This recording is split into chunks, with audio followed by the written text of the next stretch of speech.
I don't know what to say, man. I don't even want this night to end.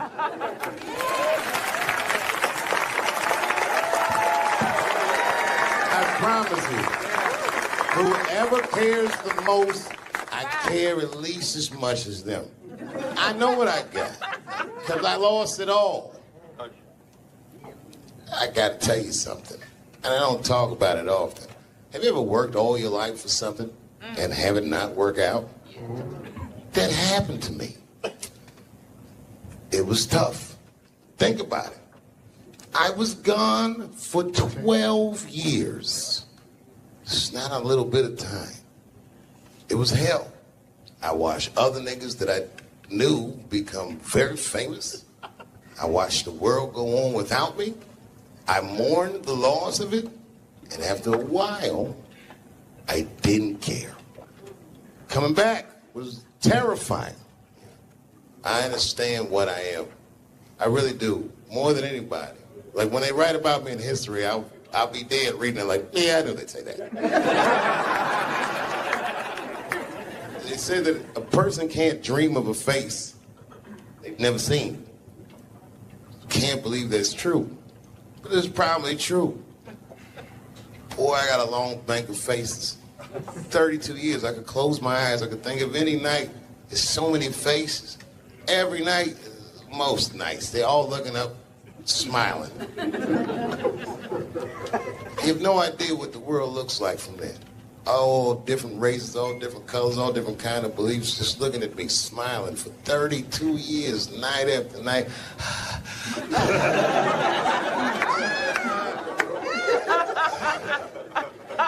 No comedian take that for granted.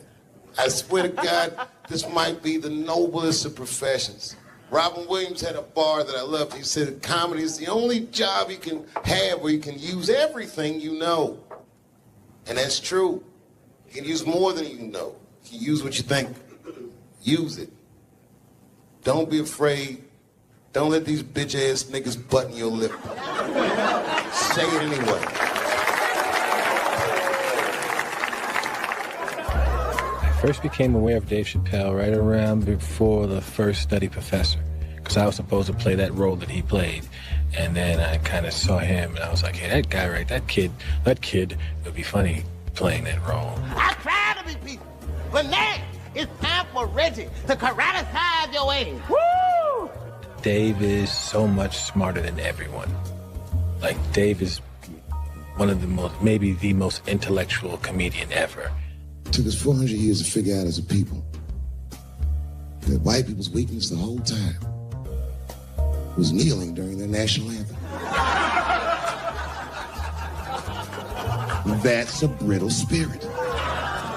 That's right, nigga. On the rockets, regular. Ah! Ah! What are you doing, nigga? Stand up! He stretched the art form, and... All right, so, we got my friend who got busted smoking pot at Howard's Park. Dave Chappelle. We're gonna bring him in. I'll never forget that. Oh man, it was a setup. Good morning, everybody. How are you? How you doing, man? I'm glad to be back. It's been too long. Triumphant second season. Oh man. Well, I never did get that 6, but I thought I was gonna get last week.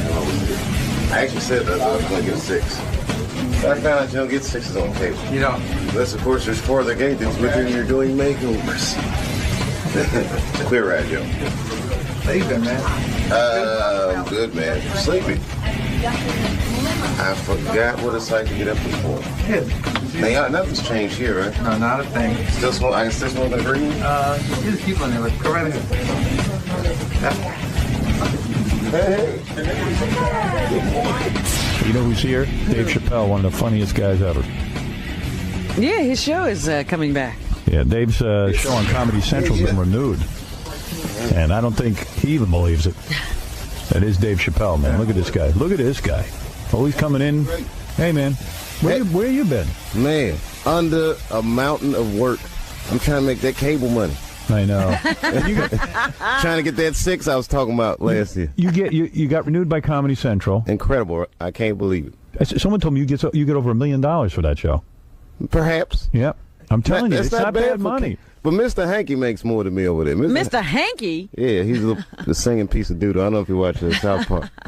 South Park, yeah, that's a big I don't get into South Park. I don't either. I don't like the drawings. The movie was funny. Yeah, the drawings aren't funny to me. Yeah. I don't like those little circle heads. To me, something about that show is endlessly hilarious. Really? I could watch it on a loop. Really? Yeah, I know. I don't even like The Simpsons, and I'm working You on don't it. like The Simpsons? Nope. That's rough, man. Yeah, we're tough on cartoons. The We're cartoon. not, Hey, I'm putting out a Cartoons are cartoon. I hope people like it. You're putting out what is it about? Howard Stern, the high school years. It's called. Oh, that's going to be It's going to incredible. be funny, yeah. but see, you'll have good drawings. Oh yeah, I got the guy. people won't look like cone heads. No, they're going to look like real people. Fight scenes? Oh, there's fight scenes. I know there's going to be some fights. Yeah, I get my ass kicked by everybody. In the first episode, what's the First episode? I just wrote it the other night. It's called Howard Goes to Work with His Dad. Oh. Okay, this is And there's a big fight scene actually. And it's really weird. It's really weird. Then there's another one where my sister. I wrote this one the other night. My sister gets a boyfriend. Uh-huh. My mother thinks he's a Schwarzer. Oh, no. My father thinks he's a Puerto Rican. They find out that he's actually just a swarthy Italian. And Swarthy? my mother goes, "That's all right. All of us must learn to love one another. We must all, even though he's not Jewish." And then she goes upstairs and tries to commit suicide 50 different ways. oh my God. She tries to hang herself. Then she tries to drown herself in the toilet. Over an Italian guy? Over an Italian. Sounds Just like imagine if he had been black. Yeah. There's a lot of heavy stuff going on in this cartoon. I got to see this. What is it going to be on? Spike TV. Oh, that sounds about right. Yeah. I'm just starting to work on it now. I've got real serious about it now. I spent all weekend writing and writing and writing. And I say writing, I mean like a crazy man. Like turn the TV off, right? Turned the TV off, didn't bang my girlfriend, 13 episodes, knocked them out. Oh, my goodness. Right. Wait, hold on. You said you wrote 13? 13. I saw them all in my head. I woke up and I saw every cartoon in my head, and I said, I got to get this down on paper. Man. So I ran and I got it down on paper. My ideas for it. Then you got to get a writer. I got to find a writer flesh it out. who can help me, finish it up. I mean, I can't sit and do all this. It's not in script form yet. No. Man, no, that's tough. That's 13 episodes. It's a lot of writing. Yeah. But I wrote them all. When I write for this show, I have to have the TV on for some reason. I have to have it off. It depends. It depends on what I'm writing. I'm just like I don't know. Doesn't distract you? Nah, man. So wait a minute. What do you have the TV off for? What are you writing with the TV off? No, I have it on. Yeah, but you said some things you write with the TV off. What is that? All right, if I have like a revelation like Howard, where it's like, okay, I just got to knock this out. I got this.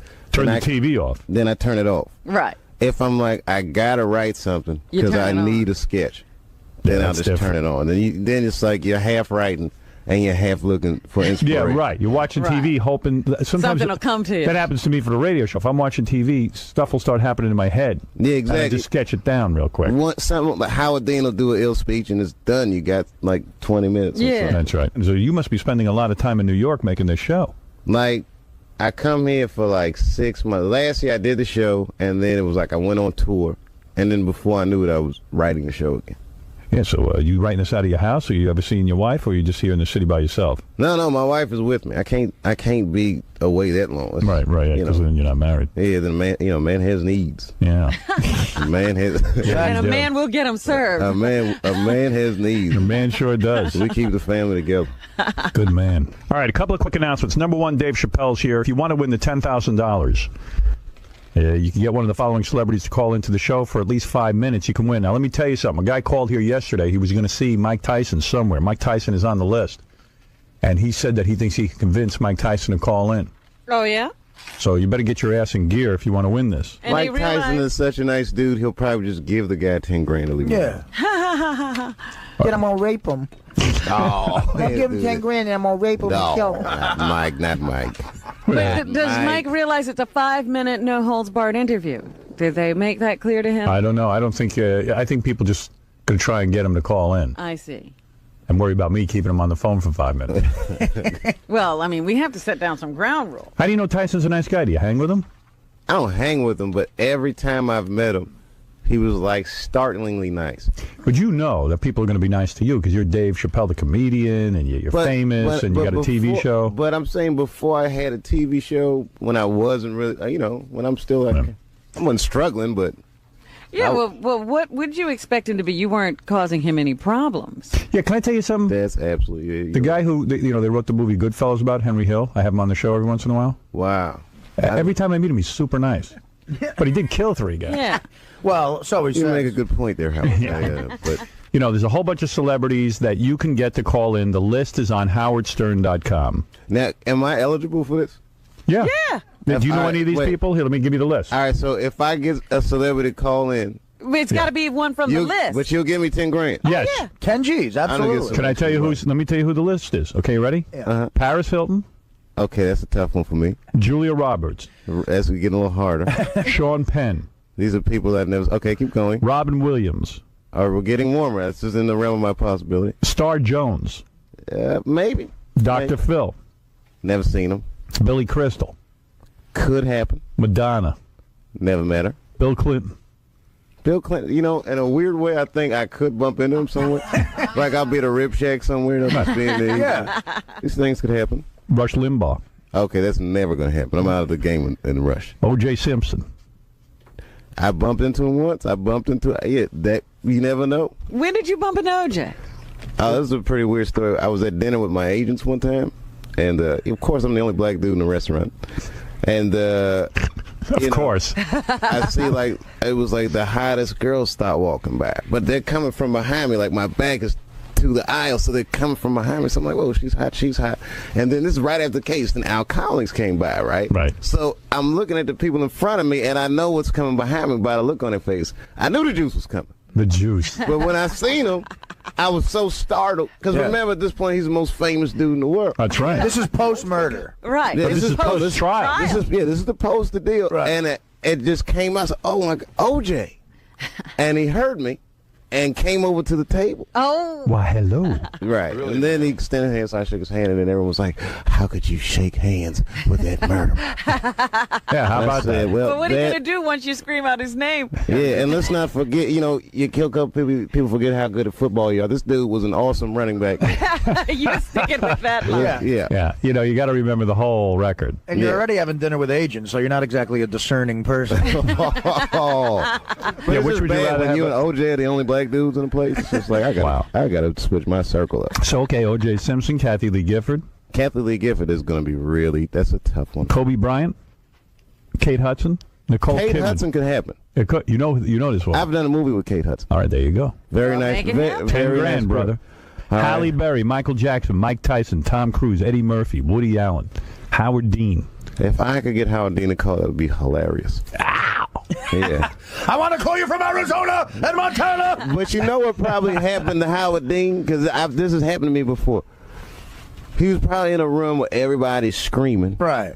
He can't hear himself. Oh, yeah, I know. You know how it is on the the mic, and then you ever do that on television? That happens. Yes. And you can't tell how loud you are until you see the tape. I got to You're tell like, you "What's something, wrong man. with me?" Maybe I'm crazy. I mean, I know I'm crazy, but Yeah. but the deal is, I've watched that tape. I've seen him do it, and I don't think he's behaving all that weird. I mean, the guy, for once, he's not acting like a robot. He's out there saying, "Hey, man, I'm coming out there. I just lost the Iowa caucus, but I'm coming back and I'm fighting." Yeah, I think it was like a Rocky moment. Like if you played the Rocky theme under try Howard it. Dean's speech, Hold it. I think you might It might works, even huh? get a tear come out. We know it works with AC/DC. We did that Yeah, yesterday. it works for those But about I to also rock. think it's a much ado about nothing. These people have nothing to write about with this campaign. Yeah. So they're making a big deal about Absolutely. his Listen to these analysts. These people don't live in the real world. They're all People looking for live a in moment to show that he melted down, and it's not about any issues. It's about the guy. He's a little odd because he's not acting like a robot like the rest of the candidates. I'm not a Howard Dean supporter. I mean, I don't even know enough about him to support him, but I'll tell you what, he wasn't acting that weird. I'm telling Well, when I came in the morning, I expected to hear some kind of crazy. Yeah,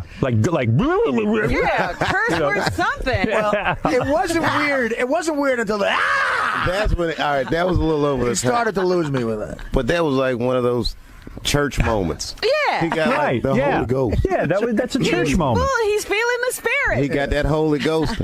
It was the scream that killed him. You're right. Yeah, that ruins it. But you read the accounts in the newspaper. It's also that he loosened his tie and took off his jacket. Yeah, like how could you be against the guy for doing that? And then they interviewed some psychiatrist, and he said, "You know what? This show that Scream is an angry, tantruming child this who is didn't an angry man who has anger management problems." And then the psychiatrist saying, we are animals, and we forget that when an animal is cornered or depressed or down, they will growl. I hate when they call people animals. Yeah. Oh, come on. I hate that. Why? Because I have way more responsibilities than an animal. I don't say an animal pays rent and just taxes. But we have certain animal behaviors. All right, I'll give you that. But we are animals, and Howard Dean, that was a primal. Yeah, it's heavy stuff. Shut up. Just shut up with all that psychology. That's the guy got all excited, and he's trying to charge himself up. I don't know. I don't see it. I don't see it as he can't be president because of it. Yeah, you gotta. If you're running for a job like this, you gotta amp yourself up. Look. If you're trying to be the leader of America, right, you have to have the kind of ego that will not take no for an answer. I don't like these guys who go off to Camp David because they need a rest every 5 seconds. Yeah, I need a guy who's well, after that scream, he might have to go to Camp David right now. Well, everybody says, oh, well, he can't have his finger on the goddamn button because he's crazy, and he's going to go, Yeah, somebody say something bad to him, if something doesn't work out, he'll go nuke him. And I love that. This is what I'm looking for in a president. You're telling me that this guy... Bad?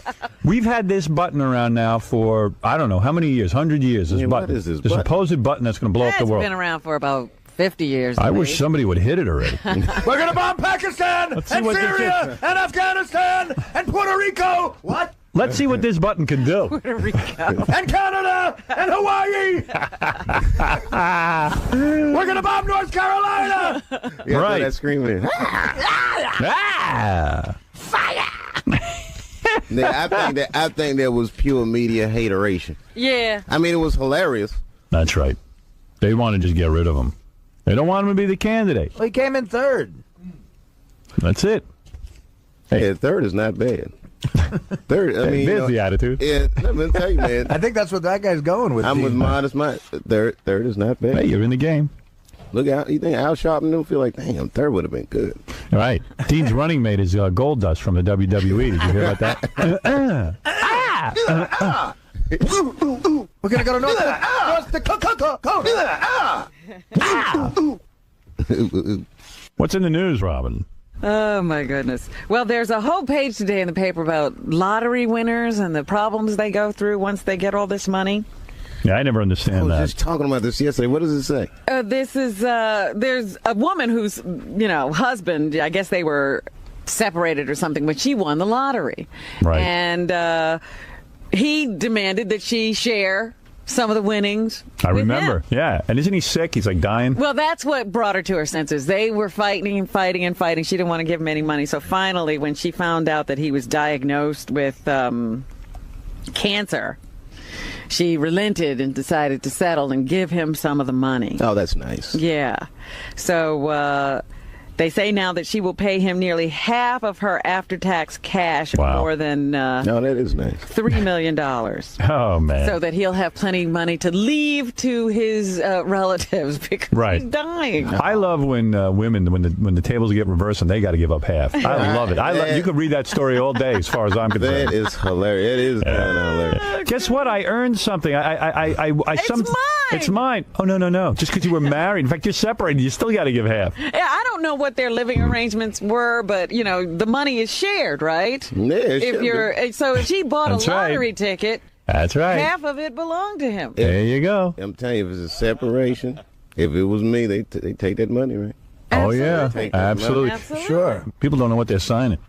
I'm telling you, man. There ought to be a class in college and in high school about marriage. About and marriage. What it means I am not kidding. I'll teach it to his relatives because he's dying. I love when women, when the tables get reversed and they got to give up half. I love it. You could read that story all day as far as I'm concerned. That is hilarious. It is kind of hilarious. Guess what? I earned something. It's mine. It's mine. Oh no. Just because you were married. In fact, you're separated. You still got to give half. Yeah, I don't know what their living arrangements were, but the money is shared, right? Yeah, if she bought That's a lottery right. ticket, that's right. half of it belonged to him. There you go. I'm telling you, if it's a separation, if it was me, they take that money, right? Oh yeah, Take that absolutely. money. Sure. People don't know what they're signing. I'm telling you, man. There ought to be a class in college and in high school about marriage. About and marriage. What it means? I am not kidding. I'll teach it too. That's So why. here's the legal ramifications for the rest of your life. You owe somebody 50% anything you make. Now think about that. Where would you sign a contract like that? For the rest of your life? For the rest of your life. 50%. 50%. So and if you break up, 50%. That's why, you know what? Why I don't get this is gays want to get married so bad. Why? Let them. I mean, yeah, let them get married, but why do they want it so bad? Again, you Because guys, their life is too goddamn perfect. It's You for could one go group out- of people. There's no pressure to get married. And they want to get married. Imagine there's somewhere you could go where, like, it wasn't a whole man-woman issue. It's just, some guy says, hey, my ass is open for business. And the guy goes, hey, my penis is here. There's no issue. Let's do it. All right. Now they're going to complicate it and get married. That's what I mean. What do they want that for? Just hang out. When you got all that man ass available. Hang out and bang. He says, just hang out. Some people Yeah, want let's to just hang. cling to each Hang other. out, hang out and bang each other. Let me give you some of my man ass. Dave, you're a married man. Why aren't you saying something? I shell-shocked. I love marriage. I Do you actually really? love marriage. Yes, I do. I'm gonna tell you something. You eat better. I just feel like the quality of my life You eat better. as a married man is Yeah, you know what? substantially better Yeah. than when I was single. What about New Poontang, though, man? You got to miss that. Don't even You ignore were that. looking at the hot girls who were walking in with OJ. Yeah. Well, okay, look, I'm a man. Right. And you're a famous man now. Yeah, but that's like all an illusion. I see. If you can mark a point, like if girls are kind of cool with you on Wednesday and on Thursday they say you're hot, this bitch is untrustworthy. I'm just being real. It's Right, like, right. I Well, just- you got a point there. That's a turnoff. It's a turnoff. But man, when you get New Poontang, man, you know what that Do you feels really like. care if they care? Yeah, exactly. By the way, his wife's listening to the show this morning. That's what's going on. He has something very sick about it. Disgusting. Yeah. New poontang. New Poontang. Who wants that? New Poontang doesn't cook. If it had a rapper on it, maybe. But I'm sure it's been used and dented up somehow. Got a couple Well, of there's door also dings. other lottery winner news in the paper today. Who won the lottery? There's a guy who won the biggest single jackpot ever that didn't have to be split. He won it all by himself. Lucky bastard. It was worth $314 million. Good Lord. His Oh. life was ruined. His life, yeah, what a horrible life. Well, my question is, this guy's always in trouble. People are always taking his money ever since then. You're kidding me. Yeah. But what do you mean? How do they take his money? He's always leaving. He's walking around with the mounds of cash all the time. All right. All right, he's not So this thinking time, he left $100,000 in his car. Oh, my God. I've done that after a gig. And I guess people have become aware that he just leaves the money around. It's like he wants to get rid of it. So somebody just broke the window of his car and took the cash. Can't blame him. So that's just happened. But in August, a strip club manager and his girlfriend were charged with drugging him and stealing a briefcase containing $500,000. All right, this guy's an idiot. Yeah, so he just can't hold on to it. He's an This idiot. guy's like one of He the really dumbest is. things Not I've forget ever that. Yeah. You know, it's weird though. You go to like the liquor store, you're broke, you fill out one of these lottery things, and you get $300 million. You haven't worked for it. No. You just get it. Great, but they need to train you or something because Right, evidently there people should don't be know. a school. Exactly. People don't know what to do. Money you don't work for is hard to wrap your That's a mind good around. point. Yes, Gay Ramon, you're on the air. No, it's Dominic. Oh, I thought you were gay. You sound like Gay Gay Ramon. Dominic. Yeah. I'm home sick. I made such a mistake. I meant to avoid Dominic, and I hit the button Oh, anyway. no. Please leave me alone. That's my case, the lottery case. Good. I represented the husband, and the interesting part was there was a prenup which did not affect the distribution of the gambling. The And lottery you still got it. Yep, There was a Wow. prenup. You're a good lawyer. Wait a minute. She had the woman had a prenup. What? that's right. What? And the court ruled that the prenup did not protect the gambling winnings or the lottery winnings. Were they rich before? No, they had just a little bit of money, but it was a second marriage. Hey, I got to tell you what. Bravo. I like when the guy gets half the woman's money. Good for you. I figured you'd like that. You're damn right I like it. Thank you, Dominic Barbara. I thought that was Gay Ramon. I try to avoid that call. Impossible. Do you have Gay Ramon now? Oh, I have him. Oh, yes. Oh, so very much. Gay Ramon. I don't know where he is. I can't even read. There's so many people on these lines. I can't even read who's where. What else is in the news, Robin? Well, we were talking about these divorce settlements yesterday, too. Harrison Ford just settled his Who kept the divorce. helicopter? with his wife. I think he kept the helicopter, Good for but you. she's walking away with $90 million. Oh, that's the lottery. And the proceeds, so half of the proceeds of anything he gets from all of his movies. Can I tell you how ridiculous I think that is? Now, let me ask you a question. Here's a guy, Harrison Ford. He beats the odds. He becomes a movie star. This guy was a carpenter. Was a carpenter. Okay, he gets married, and his crime is he's not in love with his wife after how many years? I don't know how many years he's married. 20 years or something. Yeah, something like that. Okay, they're not in love anymore. Maybe she's a bitch.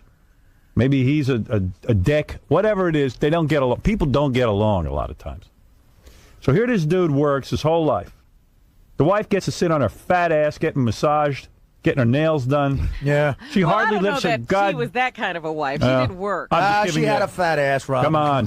What do you think? She got a nice ass? So, who knows? No Callista Flockhart. I don't even know if they have kids together, but she probably She has 50 does. They They probably do. have 50 housekeepers. She probably don't even have to do anything around there. But okay, whatever she claims she does, who cares? And you know what? She's entitled to some money. I'm not saying no, but $90 goddamn million. Why does she deserve $90 million? Where's the cutoff? There's none. There's no cutoff. I'll even say give him 90 mil, but half of everything else that he makes. Yeah, I mean, 90 million. 90 million wasn't Isn't enough. that enough? It's Yeah, like I do 90 say million feeds. That feeds you the lifestyle you're accustomed to. 90 million will cover it. She's now going to get residual money from Indiana Jones' Temple of Doom.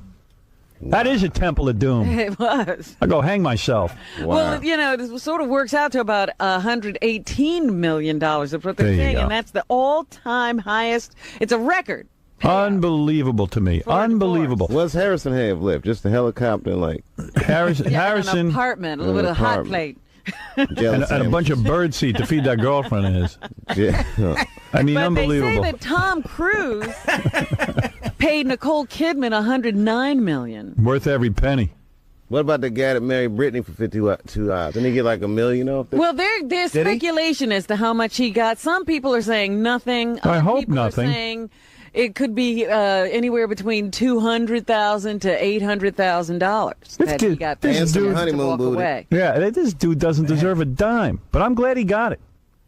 I like to see a man get paid once in a while. There's got to be some justice. I tell you what, man. Yeah, I don't know how you could get married. I don't know how you could do it. I did it. I didn't know what I was doing. They should teach a goddamn class in contract law what contract you're signing. It is the biggest rip-off contract on the planet. Look at Dave was no baby. He's a grown man and seen a lot of Listen, things. I don't want to embarrass Dave. He's got emotional issues. Everyone knows it. Everyone in the business knows it. Yeah, I'm a complicated person, but what I don't understand is like he needs someone. Yeah, I need people. I need it.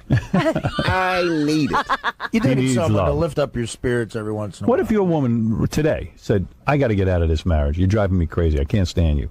I've had enough of you. She's entitled to 50%? Come on. You got to be Look, kidding I me. give honestly, if she said it today, I give a nice chunk of change, but I'd be like, we got to negotiate on what I make. You're not getting half of what I make. Well, actually, that's not What true. negotiation do you think you have? How do you get to negotiate? Did you sign a prenup? That's confidential, Robert. I'm legally not allowed. That means no. Yeah, probably not. You can negotiate. Let me all tell you something. When you get into the territory where you got to not only give half your money, and then for the rest of your life, no matter what you earn, you got to pay, stop working. Quit. All right, but Quit let your me- job. Get the hell out of the country. But let me ask Run you off. this, honestly. All right. All right, there's two guys, right? One guy has like $100 million. Okay. The other guy has $50 million. Okay. Is there a visible difference in their lifestyle? No. No. But there is in the sense that they earn that money and it gives them psychological relief to know that they have built up a nest egg. Now, I'll tell you who gets really screwed. Okay. Guy who has $100 million has to give $50 million. He'll be okay. He's Yeah, still going to so live Harrison, okay. I think Harrison Ford, I think he's going to Maybe be all Harrison Ford wants to buy two airplanes. Now he's Han Solo for real. He should be allowed to. He worked for it. The guy with the $100 million could have a jet. The guy I'll with tell you the 50 guy million- who's in real Dave trouble. does make a point. I'll $100 million to $50 million is not a big deal, but if you have $50 million now, you got to go down to $25 million. You Wait don't a second. Feel it. How about the guy who's got $200,000 in savings? He's been working his ass off. That guy's in trouble. Gets married for a year. They have no kids. The wife goes, I want half. He got to give up his house, sell it, and give her $100. Now he's down to $100,000. Okay, now we're starting to Now spend. you're feeling now the we're pain, we're right? spending. Now I'm going to give you a better scenario. No kids, That's rough. Here's a guy. Kids, though, you feel like. Here's a guy, a police officer. Okay. Police officer, New York City. Been shot at 2 times, 3 times, risks his life every day. Same as a fireman. Goes out every day, runs into burning buildings. Okay. He's going to make a lot of money, making $45,000, $50,000. The only thing he's got to look forward to, if he puts in 20 years and he manages to live, he gets a pension. The pension is probably like maybe a portion of that salary for the rest of his life. It ain't going to make him rich, but he's at least going to be able to live. Right. He's a hero. Gets married, 2 years, no kids. Guess who gets a hunk of the pension? The ex-wife. Wow. Okay, now we're talking about some crap. Well, let's talk about the men who are passing these laws. What kind of weird thing? What Bunch kind of pussy-ass bitches. Yeah, why? Well, I let's like to get take 'em. even more serious. Sean Puffy Combs. bitches. Man hit the jackpot, right? He, Yep. Puff did his managed thing. to Puff Daddy. blow himself up big time, right? Puff And Go ahead. did his thing. He did the corner thing. his share of the market. Go ahead. Talk about this. Say it. He's had a child with a woman Kim some Porter. years ago. No, not Kim. Different It's woman. another woman. Uh-oh. And this woman just found out the settlement Kim Porter got for her son. She wants to go back into court and reopen her child support case and get exactly what the other woman When got. Puffy had this baby with this woman, He wasn't Puffy he that wasn't you know Puffy. today. He wasn't a wealthy guy. He's paying like $5,000 a month or something to this woman for the Which care is of the child, which a is good sum which of is, money. which is more than enough money. Now this woman, she sees now he's wealthy. He's worked his ass off. She thinks she can go back in and reopen it and get more money. I feel sorry for Puff. You know what? I feel sorry for him. And yeah, you know where all these Listen, bitches come from and make these laws. Right. Well, You're siding with No, I'll tell you why. This is a special case. First of all, let's revisit the strange poontang. Let's get that out of the way. Let's say I was right about the strange poontang. Second of all, Yeah. Second of all, if you make a million records about I got a jet, a boat, a house, or this or that, I got this, I'm balling. Yeah. You got one kid that's balling and another kid that's doing all right, but still got a little Campbell soup in the mix, then hey, man, both your kids should live equally. So he's got to now take this woman that he banged and pump her up and get her You're what? telling me Buy her he mansion? owes her a living. Not a living. Kim Porter is getting this money based on the fact that they got a baby together. Yeah, Right. because she had a baby with him when he had more money. But still, I'm talking about the kid. So that means you agree that for the rest of your life you're responsible. And every time you get a bump up in your career, these women can revisit and talk to you again. I'm not saying it like that. I'm saying it like I'm looking at it from this perspective. I'm looking at it like I'm a kid on the playground, and all the other kids are teasing me. Where's your daddy? And I say my daddy is Puffy, and they say not with them sneakers he ain't. All right, Ma, you gotta put a call. You got a point there. You gotta Wait put a minute. Because Well, I seen- $5,000 a month, she can afford sneakers for the kids. I seen my half brother ball. Now I'm not saying I don't like people being greedy like that. But like I said, if you talking about I got a boat, I got a house, I got a this and a Well, that. this is exactly what she's saying, that the kid goes to see his daddy and he sees an incredibly lavish life. lifestyle that she cannot compete with. That's right. You know what? That's a good lesson for the kid. Work hard, you'll get that too. All right, I'll give you that. I'll give you That's that. right. I'm just saying, it's so long. I don't know, man. It's a tough one. But you know, I do hate. I hate The laws, the women- laws. I hate how greedy people are. I Yes. just hate how greedy. Like The women are, we often say $5,000 this. a month Would is she not have enough. had this child with a garbage collector? absolutely not. So Absolutely not. they're doing it because there's a payday at That's the end right. of it. That's right. And this Yeah. encourages people That's to why. get into this kind of thing, having these children by famous and very wealthy men so that they can retap the supply. Gary, bring in the 13-year-old that claims to be Dave Chappelle's son. All right. I love when you're here. Come see us some more. I would love to, man. I'm telling you, as soon as I get off of work at a reasonable hour, All this work, man, makes Dave not a fun boy. you're a very dull person. Yeah. You're absolutely right. But watch what happens when I call in with one of these celebrities on this list and Yeah, get get to work. $10,000. $10,000. That is, I'm telling you, man. I'm happy you're working, that's all. Yeah, me too, but let me tell you, so are the kids on the way. We'll see you tomorrow. Howard, thanks, man.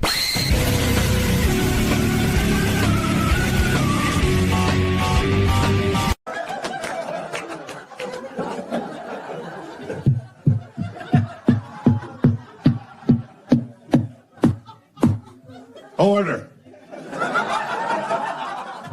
No, I'm terrible. I'm terrible. I'm sorry, everybody. I'm sorry. You want to know what happened to me? Yeah. Nah.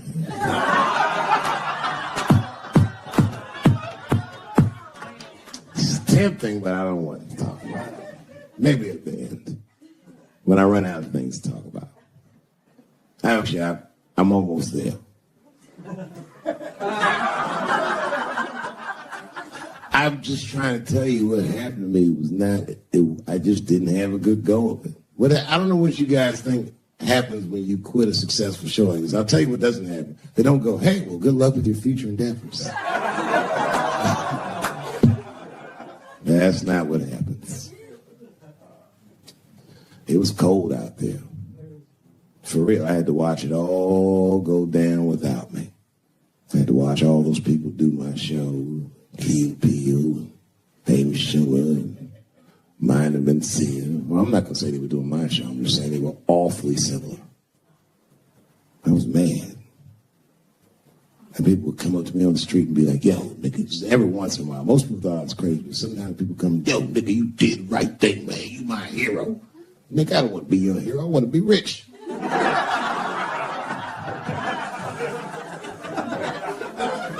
Never choose to be a hero, because heroes die uncomfortable deaths.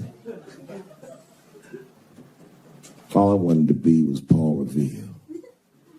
I just needed one heroic moment, you understand? Paul Revere's ride was only one night. And then 40 years of him being like, hey, y'all, remember that time everybody was asleep and I was up and the British was coming?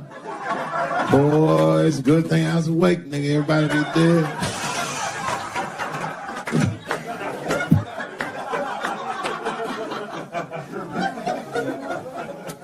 That's why I want to start a GoFundMe for Colin Kaepernick. I do, man. I'm fascinated with him. I want to make sure he never has to play football again. He can if he wants to. I just don't want him to have to. Because why the fuck not? I know he's rich and people would be like, I'm not giving a GoFundMe to a rich dude, but you should. You should. Because that motherfucker's life was going great. He's so light-skinned, he didn't even have to say he was black. And yet, he took a knee during that anthem for us. Thought about us when things were going good, when his belly was full, when he didn't think about his livelihood or any of that, and they took his livelihood away from him. I'm like, man, that shouldn't be the way it is. Every fucking person that takes a stand for somebody else always gets beat down, and we watch it. Over and over and over again, we watch it. But we should pay those motherfuckers for blowing the whistle. Because they make our lives better. And we could change the narrative. We could make one motherfucker have a good outcome for doing the right thing. And that would make another motherfucker be brave enough to do the right thing. And if you did that, the niggas like Harvey Weinstein would have raped for 40 years because bitch want a stupid-ass part. We should take care of each other. Wouldn't it be nice to be like, remember that time they was going to kill Jesus, but then he got all that money?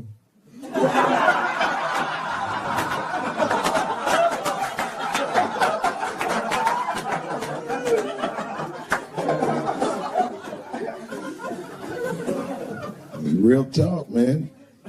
It's not a racial thing. It's about us making our society better. It's about like even these women that are coming forward and they will say they're brave, and many of them are, and a few of them sucked the dick and got buyer's remorse.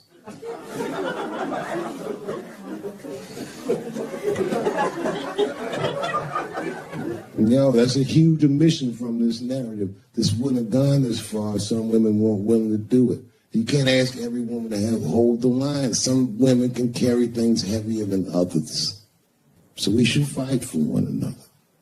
We should forgive the ones of us that are weaker and support the ones of us that are stronger. And then we can beat the thing. And you guys keep going after individuals, the system is going to stay intact. You have to have men on your side.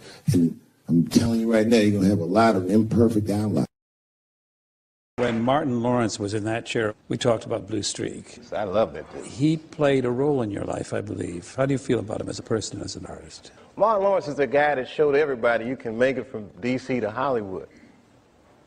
And I had a personal stake in his success. Every time he did something, it made me feel inspired and really good. And he was always real nice to me. He'd sit me down, what's going on with you, baby boy? What? We'd talk about comedy, whatever. And, you know, when we did Blue Streak, we were promoting it, and Martin had a stroke. He almost died. And then after that, I saw him, and I was like, oh, my God, Martin, are you okay? And he said, I got the best sleep I ever got in my life. That's how tough he is. So let me ask you this. What is happening in Hollywood that a guy that tough will be on the street waving a gun, screaming, they are trying to kill me? Yeah. What's going on? Why is Dave Chappelle going to Africa? Why does Mariah Carey make a $100 million deal and take her clothes off on TRL? A weak person cannot get to sit here and talk to you. Ain't no weak people talking to you. So what is happening in Hollywood? Nobody knows. The worst thing to call somebody is crazy, is dismissive. I don't understand this person, so they're crazy. That's bullshit. These people are not crazy. They're strong people. Maybe the environment is a little sick.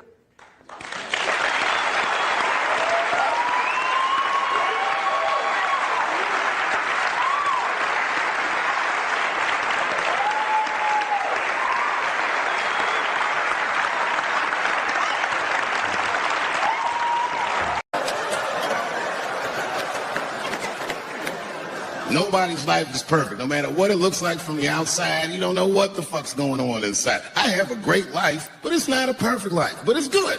Mine's just like an above-ground pool. You ever seen one of them? Man, it's a pool.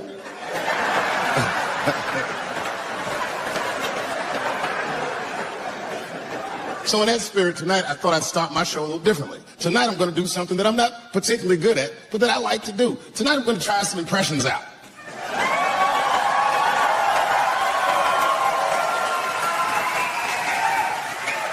I only got 2. All right, the first impression's kind of dumb, but I like it. This is my impression. You ready? This is my impression of the founding fathers of America when the Constitution was being written. You ready? Here it goes.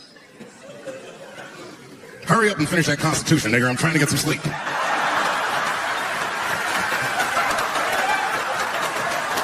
not bad, right? All right, the next one.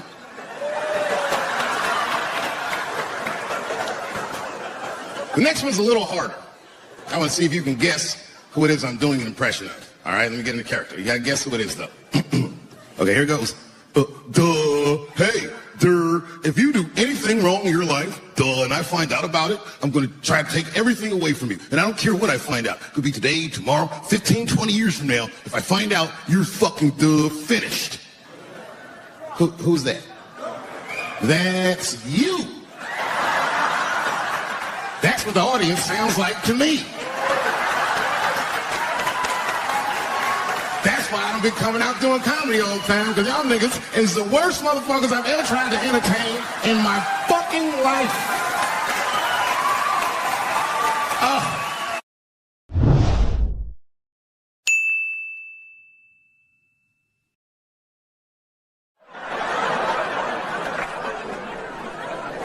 You know, everyone has it hard, but I think harder than black people and harder than Arabs and harder than Mexicans, you know who has it the worst? Fat black people. It's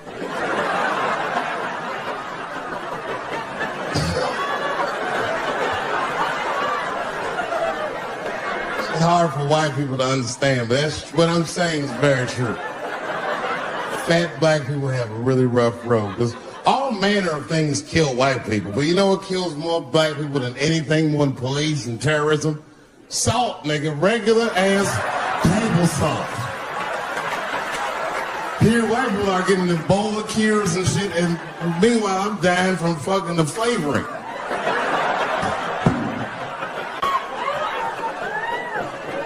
Look, honestly, I'll stop talking about it. Let me say this, though. Let me just say this. Can we all just say that we seen it coming? Were you surprised? It's like when that guy threw that banana at me. Do you think I was surprised? Hell no. I've been in show business 30 years. I was expecting this banana. I knew one of these nights, it's like somebody gonna throw a banana at me one of these nights, niggas. Because that's how it starts, with the name calling. Like that Paula Deen. Remember Paula Deen got fired from the Food Network? If you know anything about show business, it is really hard to get fired from the fucking Food Network. And they dropped that bitch like a hot potato. All because she called somebody an N-word 30 years before she had a show. I don't know who she said it to, but whoever it was just looking at her like, I'm gonna get you for this bitch. That shit came back 30 years later like a Bill Cosby rape and sunk her battleship.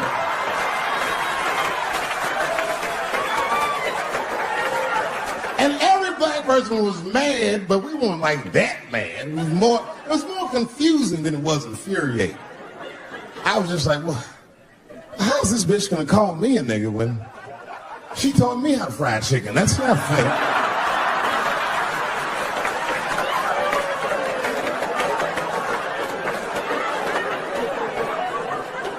I think Donald Sterling shit was more serious. Remember Donald Sterling? He used to own the Clippers, and that he got caught on a secretly recorded tape saying some very unsavory things about African Americans. And there's a lesson in that for all of us. The lesson is, if you are old and white and racist in this great country, whatever you do, don't tell your black girlfriend about that shit, because that's who made the tape.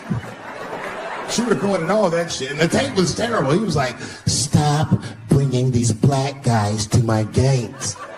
First we're all confused, like, well, how the fuck are you gonna have a game without us?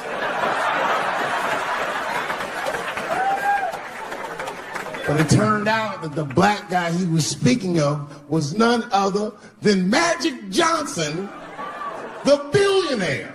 Unbelievable. Never even mentioned the fact that he had AIDS, which is the first thing I would have said to my girlfriend. This guy must be really racist if AIDS is the footnote. You gotta be careful, baby. You got the old Ebola.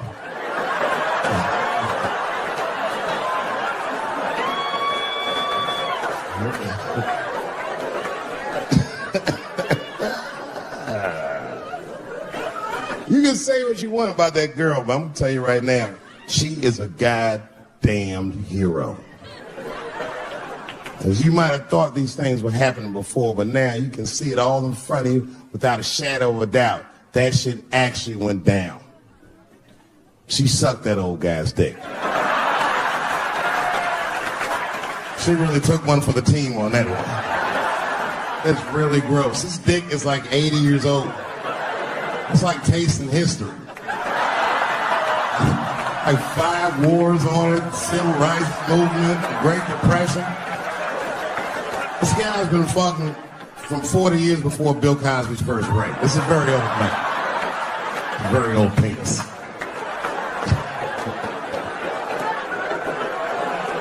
But all that shit is still, it's just name calling.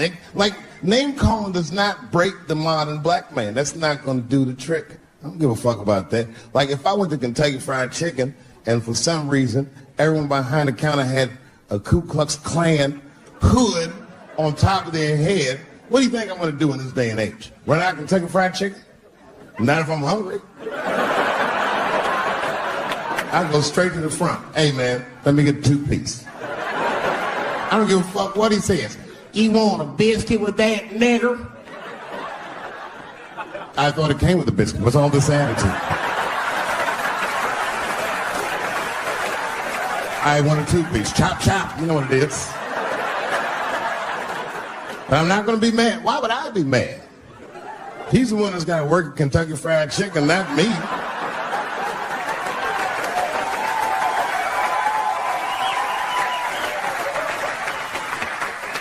Or how about this? What if I lived in Austin and I had a white girlfriend? It's possible in Austin. As a matter of fact, some people say it's necessary, but that's not the point. And me and my white girlfriend are home one night and we're just doing what lovers do. Maybe she's butt naked and she's down on one knee giving me a hand job. I love a good hand job. And she's really jerking me off. You know, getting her obliques nice and tight. I got a huge dick, so she's like, And I'm like, wow, this really feels wonderful. I think I'm gonna come. And then she looks at me and goes, cover my face, nigger. I know that's a tough one. But what do you think I'm gonna do? Hey!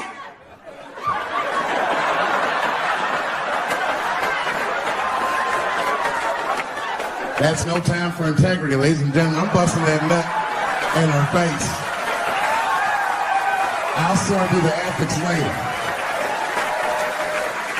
But I'm what they call a man of his word. If I say I'm coming, oh, I'm coming. I don't give a fuck what happens. God forbid somebody could shoot me. If I say I'm coming, it's still that.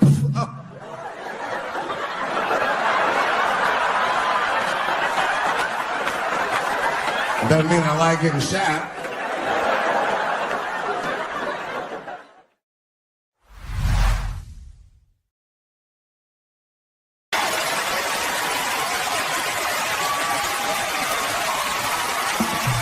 Ladies and gentlemen, Dave Chappelle.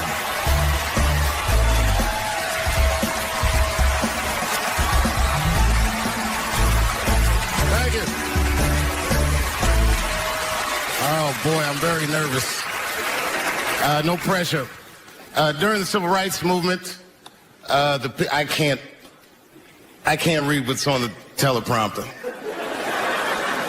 Some about Black America and white America.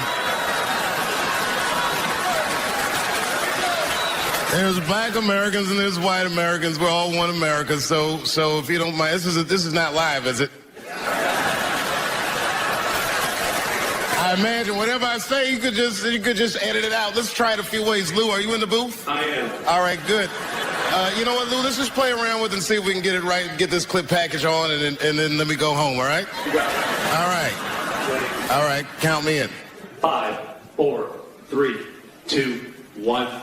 Wu-Tang. I'm just with you, Lou. Let's do it again. We're gonna do it again. We'll get it right. Here we go, Dave. 5, 4, 3, 2. You know, when I was a comedian starting out in Washington, D.C., right here in this city, 1988, I'll never forget this. It was a comedy club owner that banned profanity from his comedy club. He said it offended his audience, and this was a cause of major concern for all the comedians in the circuit. And we all called a meeting, and we had the owners come, and it was the club owners, and it was the comedians. It was the classic labor dispute. The club owners laid out their case. There cannot be profanity in these clubs because that offends people. And there's a comedian who's still a good friend of mine to this day. He lives right here in Washington, D.C. He stood up. And he said, he's black, I should tell you, because it's important to the story. He says, I use profanity because I live a profane lifestyle. He says, I don't have an insect infestation in my house.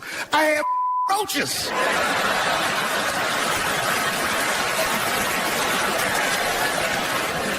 My favorite comedians are like musicians, and the audience is their instrument. And the music they make is your laughter. And that's the laughter that I scored my entire life to. So now, some of my favorite American comedic composers. Thank you. Kennedy Center is proud to present Dave Chappelle with the nation's highest comedic award, the Kennedy Center Mark Twain Prize.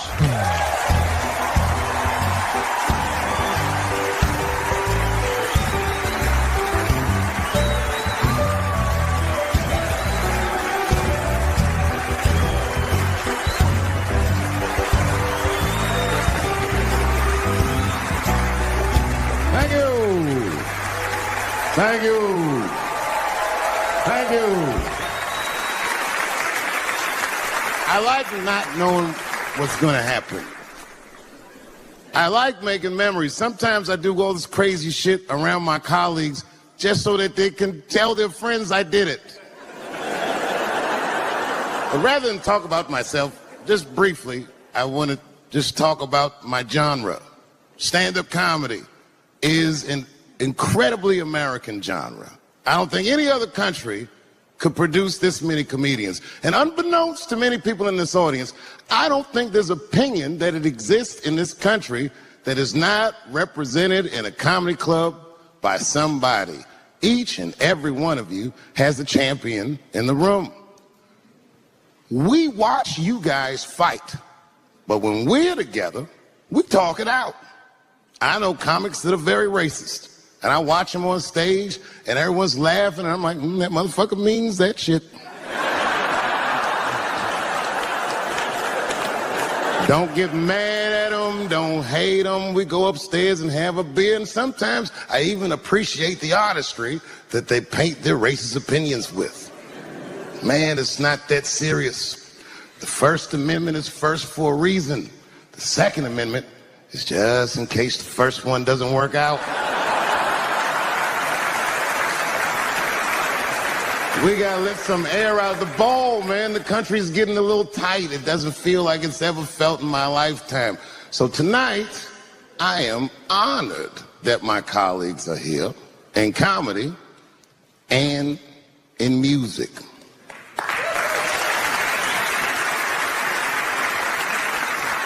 And I want everyone in America right now to look at me.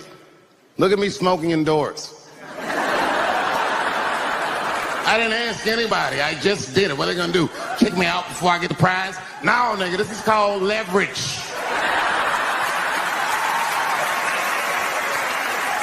The thing that I liked best about tonight was that I saw so many people from different parts of my life, like friends that I grew up with here in D.C., friends of mine from Ohio then and now, friends of mine from comedy clubs, all the fucking musicians that blew my mind. You guys have no idea how you inspired me. I want to give a special shout out to my OG, Tony Woods. Miles Davis has a quote.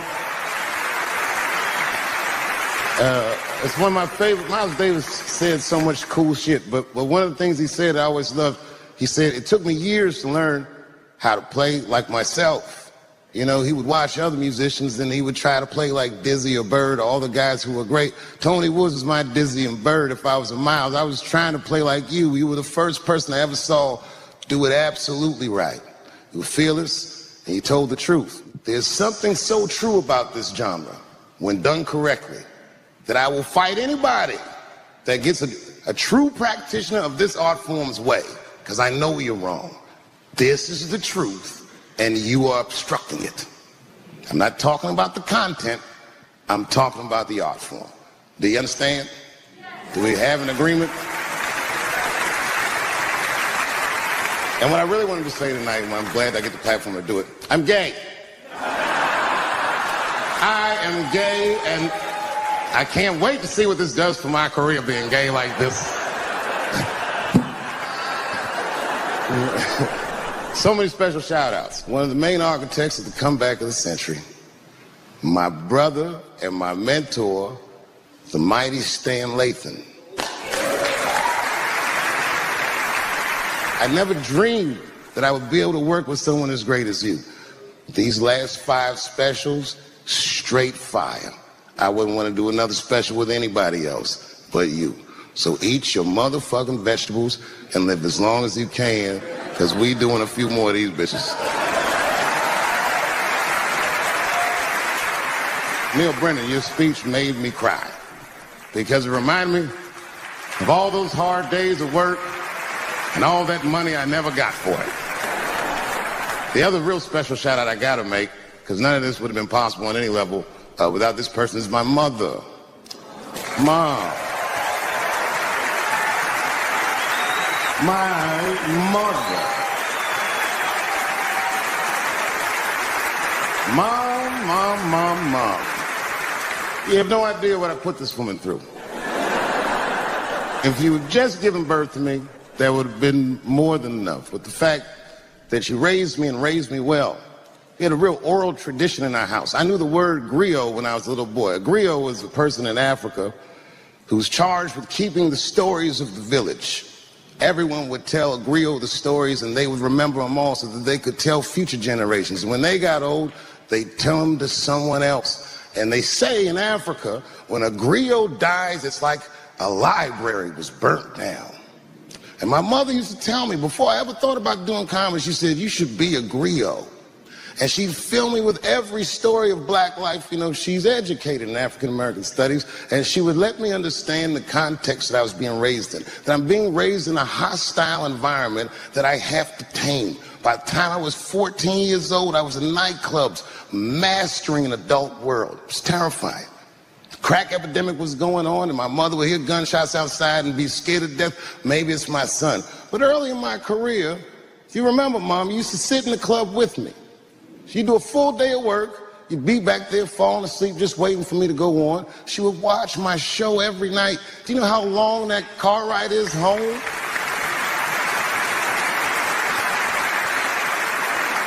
How many of you have ever heard your mother say, pussy jokes were a little too much tonight, son?